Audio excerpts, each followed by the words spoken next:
Welcome to the Empowering Choices podcast. My name is Joshua. I'm Lucas. And I'm Erik. Erik and Lucas are licensed professional counselors, and the title of today's episode is Healthy Happiness, which is like a tongue twister if you say this For many Josh, times. apparently. Healthy. Well, it didn't help that you told me that it was happy healthiness, and then This is somehow my fault. healthy There was only happiness. 10 minutes of practice, guys. Yes. It's all right. Yes. So healthy This is the episode where we do everything we can to derail Josh. Exactly. It's already working. So be happy in a healthy way, right? Is that what that means? Sure. Okay. So somehow this And? is a regret, right? This Isn't that is what a regret. This is part of our Okay. sub mini series of stuff Erik found on the internet. You had brought together, I think it was like 11 or so. Mm-hmm. Yep, 11. Things that parents regretted. And you titled this one, "They Did Not Make Their Children Happy Enough." And obviously we're going to kind of piece that apart because the first thing I think of is like, be happy. We're going to make them happy. Well, then the first thing that I think of is that there are a lot of parents today that are just doing everything possible revolving around their kids to make them happy, which is the other end of the spectrum. Oh, okay. So there's two there's pitfalls. There's two pieces to that. All right, so pick one and kick it off. Well, these parents were really saying that, we feel like we didn't spend enough time, with our kids, doing things with our kids, helping our kids to be able to understand how you can gain different enjoyments out of life. One of the things that they talked about is I wish we would have, spent more time with our kids doing things with them or asking them, drawing them, because my dad was great about saying, "Come help me." But it was all the stuff that I didn't want to come help him with. Archery, Right. auto mechanics. Well, the archery part was cool, but he wouldn't let me shoot the bow. He just wanted me to watch. And I'm that like, ain't gonna go. "This, I watch, really? And I could go up and get the arrows." Yeah. Did he ever have you put an apple on your head? And No, but I think out of boredom I tried. I couldn't get it, that way either. But so he had the part of, I'm going to draw you into what I'm doing. And I need help fixing the lawnmower and I'll teach you along the way. I need help with carpentry things and I'll teach you along the way. And in my mind, I'm like, I got playtime stuff. Why are we doing this? Why am I doing this? And so that part didn't really work well. But, if my dad, really had a better love of games, per se, he could have said, "Hey, come on, let's go play Uno." well, I might speculate that the idea of a parent asking the child to come along for some portion of time doing, those kinds of things that your dad wanted to do is probably not terrible. It's not terrible. But you're saying that was the only and the everything from your dad. From my and dad. you're saying that's the problem. And you have, because I don't want you to hear that I'm taking my experience and saying you should never ask your kids to come help you, because Right, that's I'm why not saying that. Because a big part of parenting is that relationship. So if my dad had spent the time doing the things I enjoyed, I would have wholeheartedly been sitting there learning from what he was trying to teach me on the things I didn't want to do. He was notorious for, let me show you what to do, and now I'll leave you there. And so then that kind of took that time together away. Which is what these parents were saying, is that we wish we had stayed in those pieces. And really helped and interacted and engaged with our kids to be able to help them understand, there's a lot of things that in life can help you feel happy, and so here's some of those things. I remember one of the happiest memories is when I had friends over and my dad decided to, I was always asking him, "Hey, come out and play with us." One day, he actually said, "Okay, let's do this." And so he had two of his friends, and they were doing things in their leatherworking shop, and they all came out. And so it was 3 adults versus 5 kids playing baseball. Playing baseball, Nice. okay. It was great. It was awesome. I hit a home run on him. really helped that one of them had never played baseball and didn't even know which hand to put a mitt on, but he was One of your dad's friends? One of my dad's friends. But he was willing to be out there in the outfield, and I was willing to have him there. Nice. But it was a great experience. And, so being able to do those things with your kids, right now, one of the big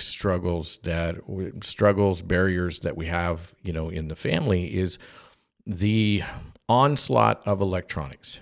Yeah. And, parents are on games, parents are on tablets, parents are on phones, kids are on games. Yes. Kids are on, and not interacting with each other. It makes it difficult, and in those pieces, and they're great. They're fun. I was a gamer at one point. I love games. They're great. But it can make the experience different.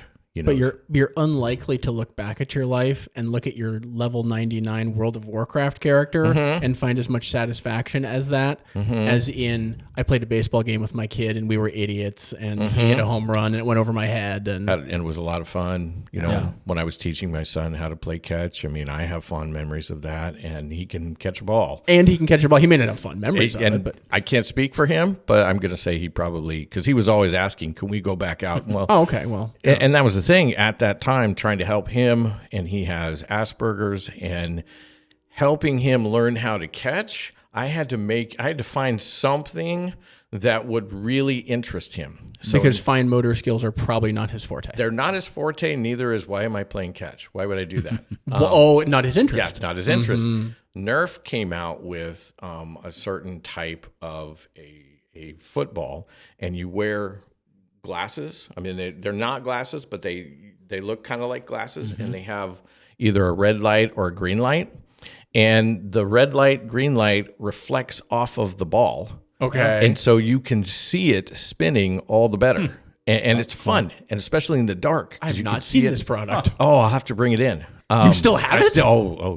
Yes. I Can we go out in the field and record? Yeah, that'd be fun. Oh yeah. It was a great thing to play with, and he loved it. He even though he was really struggling to play catch, he was like, "Can we go out and do that?" Right. But there's the shiny, flashy thing with the cool glasses. It's the shiny, flashy thing. I got a couple of frisbees that maybe that would have helped you play football, Josh. Maybe. You could be shiny, flashy. I could be a football player today if I had that. Yeah. Yep. A couple of frisbees that light up.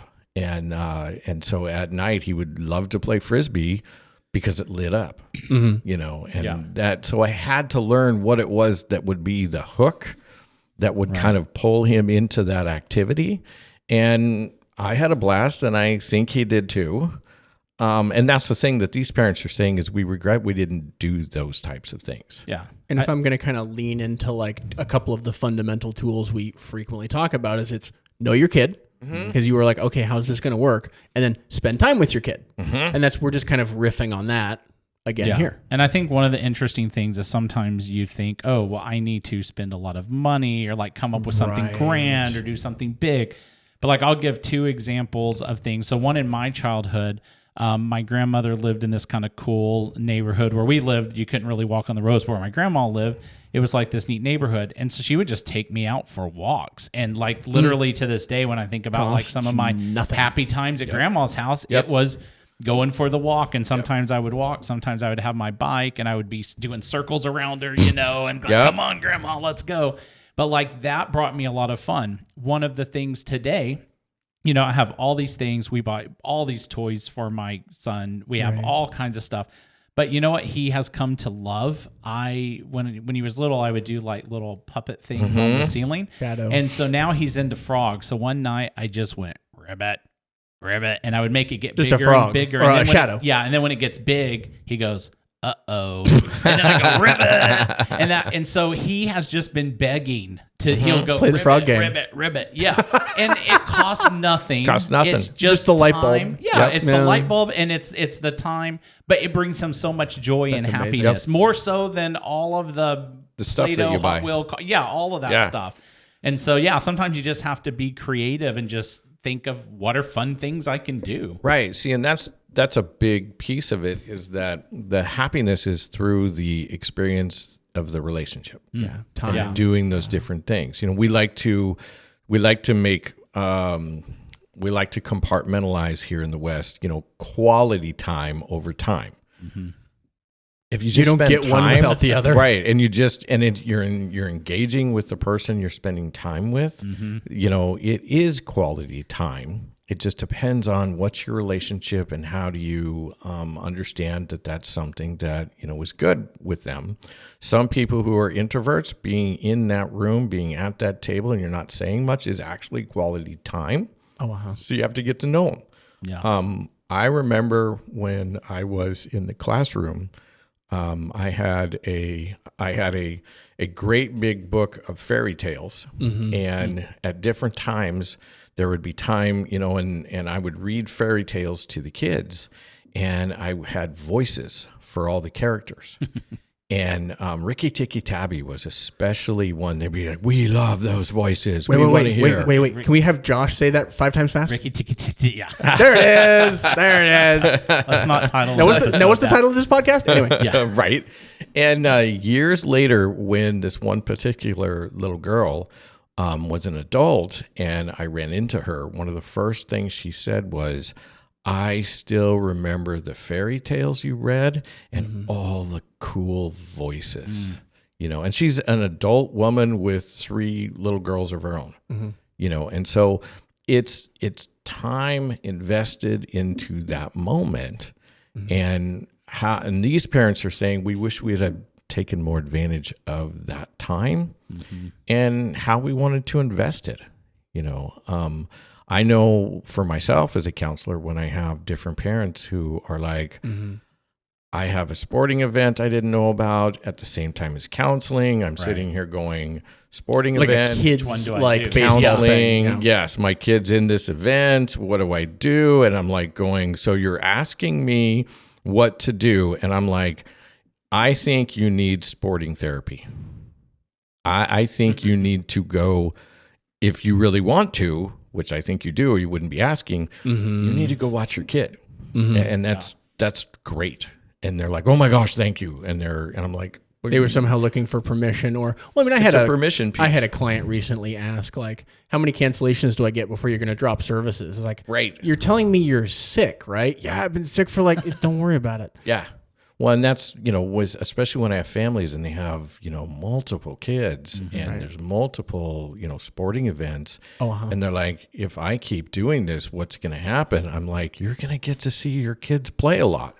Sure. I get it. This is your season and I'm not going to drop you.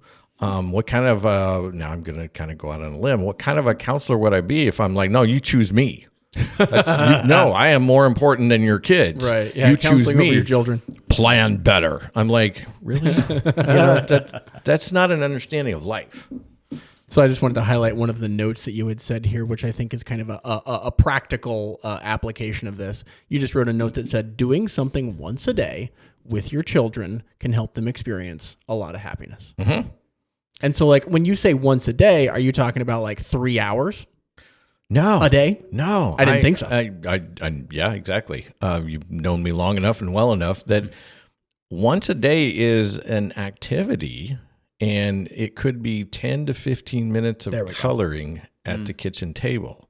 Now, if your kid hates coloring, it's not going to be that piece. You got to know your kid. It might be catch in the front yard. Yeah. I worked with a teacher when I was in the classroom, and he had a couple of mitts and a baseball right by his front door. And any one kid or adult that came over to visit him, you had to spend the first 10, 15 minutes playing catch with him out in the front yard.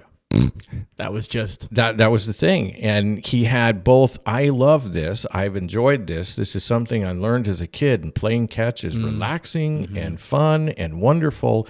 And the research shows that when you're doing, especially boys, something with your hands like throwing a ball, bilateral processing happens better. So we spend 10 to 15 minutes out in the front yard, and then whatever you came over to visit with me on goes all the deeper and all the richer, and the experience is all the better. And so there's a big piece, but that's a good example. 10 to 15 minutes of playing catch, you're going to have kids at times, they're going to go, I want to play Monopoly. And that ain't 10 to 15 minutes, but And then you, as you're working with your kids and they're getting to know you and you have the consistency in there and you're saying, listen, here's what we could do. We could do this other thing that I know you like to do. It's going to be shorter because we only have like 10 to 15 minutes. Or we could start the Monopoly game knowing we're going to leave it right over there that we can come back to at different times. And this is where you have to know your kid. Can your kid get into Monopoly for 15 minutes and then drop out? Depends on the age, depends on the intensity. Then you can put in there and you can say, listen, I know that, when we've played Monopoly and we get in there, 10 to 15 minutes is just you warming up. Yeah. Is that really what you want to do to yourself? And then go, yeah. And then you can go, but I don't. Sure. Let's do this, or let's do one of these things. And we'll do, and then schedule when you want to do Monopoly. Yeah. One of the things my grandfather did with me, I really was fascinated by the space shuttle when I was a kid. Mm-hmm. So he made it into like an entire summer that we spent, and we would just work on different parts of building this little space shuttle. And so we'd learn about the heat tiles on the bottom and build those, and then we would learn a different thing. And so for me, like, that was always just something I knew I could do with him, and I think that he just kind of viewed it as a never-ending project, like until it actually takes off and shoots you to the moon. We're not finished yet, so we always built that shuttle. What is it? Nice. NCIS that Gibbs, the leader of that team, in the time that show has gone. He never finished the boat. No, he's finished like 3. Oh, he's finished like 3 boats. He was always working on a boat. He's always working on a boat. That's his coping skill. Yeah. That's his enjoyment piece. And if you come over, you're coming down to the basement to either talk to him and or work on the boat. I'm sanding the boat. Start talking. Right. Yeah. And so it's a really good example of that. And those are the things is, what kinds of things can you pick to be able to spend that time with your kids? How do you want to be able to, build the limitations and pieces? Because all of these things that you're doing in these opportunities are helping their brains be able to grow and expand and be ready for a world that is going to require those skills when they step out there. And here, through these activities, through the engagement, is where you really get to begin that building. Yep. And I think for my foreseeable future, it's going to be ribbit. Right. Ribbit. Uh-oh. Right. And that'll change down the road. Absolutely. Yeah. So yeah, there's so many things you can do, and there's so many additional ideas and courses and things that we have at our website, empoweringchoices.community, or in our app that you can find by searching Empowering Choices Parenting. And we hope you enjoyed these ideas and these ways that you can spend time creating happiness. And I was trying to get the title right, but I've already forgot it. Hippie, hoppy, healthy happiness. Healthy happiness, yes, with your kids. So we will see you on the next episode. Ribbit.